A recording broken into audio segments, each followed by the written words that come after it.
Let's ask Donald Trump's spokesperson, Liz Harrington. Liz, thanks very much for coming on with us. We appreciate it. So you've been listening to some of the commentary. I mean, certainly the former president could have stayed focused on today's actions in court. A lot of people feel that he's got some legitimate arguments to make against the DA, et cetera, but he went well beyond that. Smart move?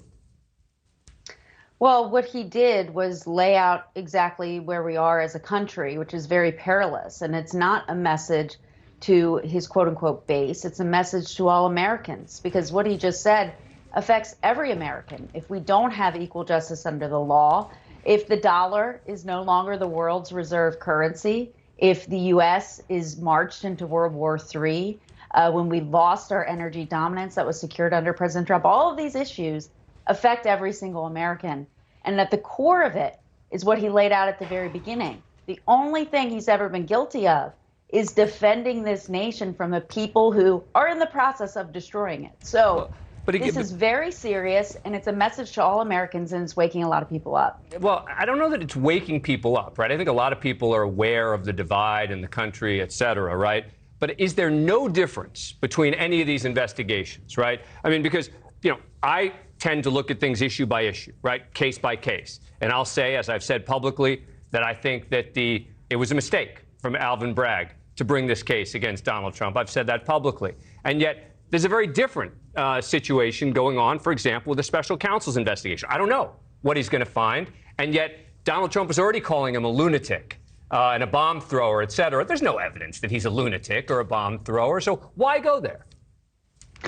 Well, he's laying out the truth, and what all these cases have in common are they're not focusing on crimes. They're focusing on a person, like they have for 7 years. That's not how our justice system is supposed to work. You're supposed to investigate crimes. They've been investigating a man and have found nothing. They've spied on him. They've tried to frame him for Russia collusion. Now they're trying to go after his constitutional rights. This sham indictment today doesn't even list the crime to make it from what they're trying to do from a misdemeanor to a felony. This is a joke. It's making our country a laughingstock, and they're harassing our campaign, and it's election interference. So it is absolutely uncalled for in our country. We should have it out at the ballot box, which is what President Trump wants to do. Right, but that doesn't really address my question about the name calling, right, of the guy who's investigating, for example, putting aside Fani Willis, who's an elected Democrat, et cetera. You have this special counsel. One's been appointed for Biden. One's been appointed of Trump. And, you have him calling him a lunatic and a bomb thrower. What is the one for Biden? What exactly is he doing? Are they leaking to the Washington Post? Are they bringing every single person associated with the Biden would-be campaign in to a grand jury? No, they're not. But they're doing that to us. They're harassing us every single day with taxpayer dollars, trying to take out his presidential campaign. It's election interference. You don't think it's helping his campaign? I mean, you look at what's happened. The polls at least indicate that he's now triple, for example, on Friday after the announcement of the indictment. His lead against Ron DeSantis tripled from a previous poll. It would seem that this is actually helping Donald Trump's campaign quite a bit. Well, the American people are very smart. They see what's going on. They see right through this, and they've been living through it for 7 years now, and they keep crossing the line. They spied on him. Then they raided him. Now they're arresting him.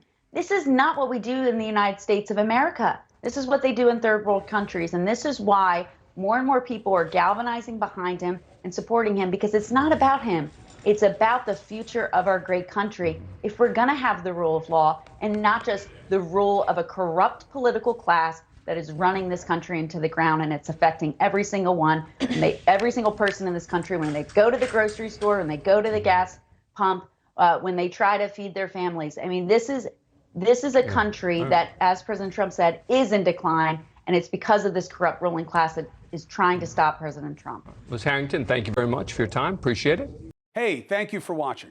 Please go to newsnationnow.com, newsnationnow.com, and you can find NewsNation on your television provider. And don't forget to click the red subscribe button down below. Then you will get more of NewsNation's fact-driven coverage.